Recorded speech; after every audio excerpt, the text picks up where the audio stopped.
Hola, mi nombre es Marcia Valdés y junto a mi compañera Rosemary Daza-Choque vamos a explicar el tema neumotórax para la materia de Medicina Interna 1 con el doctor Juan Carlos Colque. Primero vamos a empezar con la definición de un neumotórax. Para esto tenemos que recordar que durante la respiración normal los pulmones se expanden y se contraen dentro de la cavidad torácica. Los pulmones van a estar recubiertos por dos capas de tejido que son las pleuras.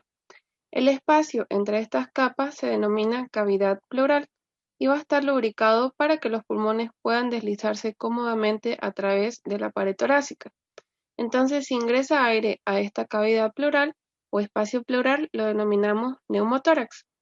Esto puede llegar a provocar un colapso pulmonar debido a la acumulación de aire que va a producir una presión excesiva sobre el pulmón. Tenemos diversos tipos de neumotórax. El primero que vamos a mencionar es el neumotórax traumático, que va a ocurrir en relación con la entrada de aire en la cavidad por un traumatismo que puede ser abierto o cerrado, o también puede ser por causa iatrogénica.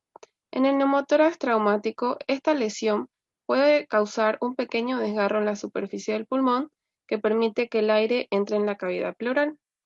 Luego tenemos el neumotórax espontáneo, que a diferencia del anterior va a suceder sin ningún traumatismo previo.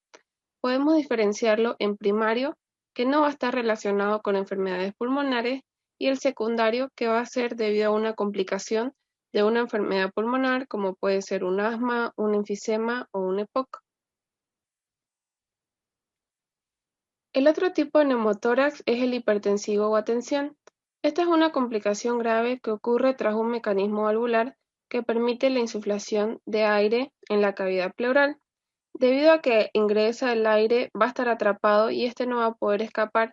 Va a continuar creciendo una bolsa de aire que puede llegar a comprimir el corazón y los vasos sanguíneos principales hacia el otro lado del tórax. Esto puede producir un desplazamiento con un descenso significativo de la presión arterial, incluso el paciente puede llegar a presentar un shock hemodinámico. Luego tenemos el neumotórax catamenial, que va a estar en relación con la menstruación. Este aparece en mujeres mayores de 25 años y está habitualmente asociado a endometriosis. Entre la clínica vamos a diferenciar algunos síntomas y signos que se presentan en el neumotórax. Entre los síntomas tenemos dolor torácico agudo en punta de costado, disnea y tos seca. Y algunos signos que podemos mencionar van a ser taquicardia, taquipnea, palidez y también sudoración. Aquí tenemos una clasificación dependiendo del tamaño del neumotórax. Vamos a clasificarlo de dos maneras. Puede ser uno que va a ser en función de la distancia del vértice pulmonar hasta la cúpula de la pared torácica. Entonces aquí hablamos de un neumotórax pequeño cuando el espacio es menor a 3 centímetros y un neumotórax grande cuando es mayor o igual a 3 centímetros. Y luego tenemos la clasificación en función de la distancia de la pleura visceral a la pared lateral del tórax medida a nivel del ilio, en el que un neumotórax pequeño va a ser menor a 2 centímetros y un neumotórax grande va a ser mayor o igual a 2 centímetros. Mi nombre es Rosemary Daza y yo continuaré con la explicación respecto tocando los puntos de diagnóstico, tratamiento y complicaciones. Es importante la realización de un buen examen físico que nos orientará mucho para nuestras sospechas sobre el cuadro correspondiente hablado acerca de neumotórax. Como primer punto que realizamos en el examen físico es la inspección. La inspección sabemos que se divide tanto en una inspección estática como dinámica. En la inspección estática el paciente presentará un tiraje subcostal, habrá una hiperinsuflación y un abeudamiento del lado afectado. En la dinámica tendremos una inmovilidad del lado afectado, el paciente presentará taquipnea y una respiración superficial. Seguido de la palpación, habrá una disminución de la expansión respiratoria, una disminución o abolición del frémito vocal. Al momento de percutir, percibiremos lo que es la hipersonoridad o timpanismo. En la auscultación, habrá un murmullo vesicular disminuido y cambios en la disposición de los focos de auscultación. Entonces, al examen físico explicado anteriormente, si nos percibimos dentro de un paciente que presenta esas diferentes alteraciones, Entonces, tenemos que solicitar una radiografía de tórax, ya que la radiografía de tórax nos confirmará nuestro diagnóstico. Pero, ¿qué observaremos en ella? ¿Cómo sabemos que estamos frente a un neumotórax? Lo que se observa es una zona radiolúcida separada del parénquima pulmonar que va a corresponder a la pleura visceral. Como observamos en estos momentos en la imagen, si vemos ahí la separación que sabemos que corresponde a la pleura visceral. Ahora, dentro de las complicaciones o los tres problemas principales al tratar un neumotórax tenemos las fugas de aire, fracaso en la expiración del pulmón y un edema pulmonar por reexpansión. Ahora, estas fugas de aire suelen deberse a un defecto primario, o sea, ¿qué quiere decir? A la pérdida continua de aire de los pulmones, que ya sea dentro del espacio pleural.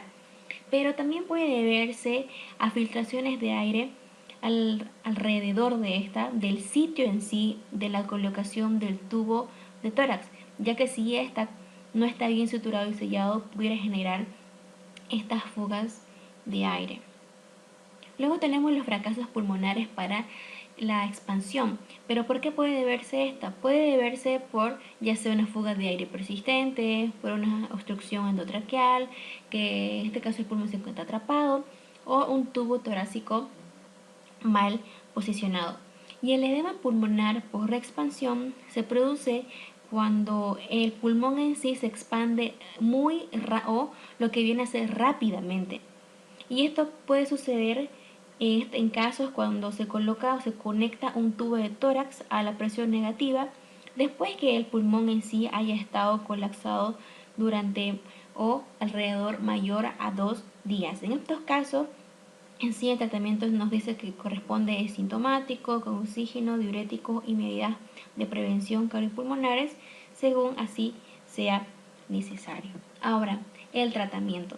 Algo que debemos considerar en el tratamiento es que en sí el tratamiento del neumotórax va a ser o vamos a dirigirlo o va a corresponder en sí al tamaño del neumotórax, si el paciente también es asintomático, sintomático, la extensión y el tamaño.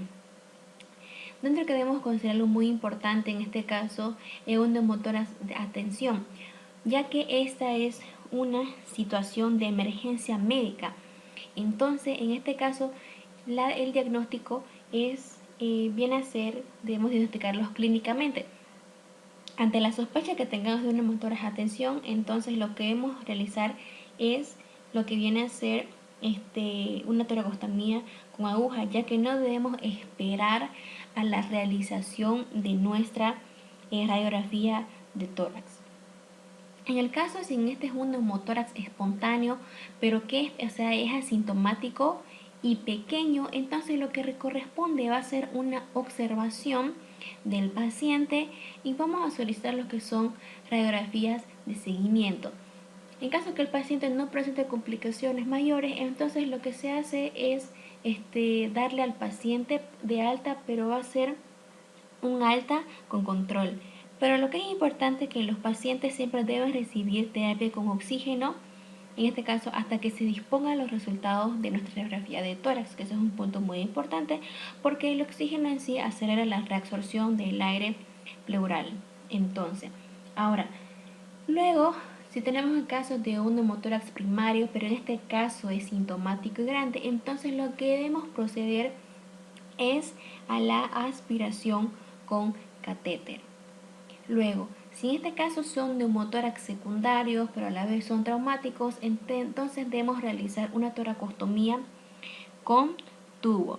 Entonces, siempre el tratamiento de neumotórax va a ser, depende del tipo, del tamaño y los efectos del neumotórax. Entonces, no debemos olvidar que en este caso, si es un neumotórax de atención, que es una emergencia médica y no debemos esperar hasta nuestra confirmación con nuestra radiografía. Ante la sospecha de un neumotórax de atención, debemos tratar al paciente y debe ser tratado inmediatamente mediante una toracostomía con aguja.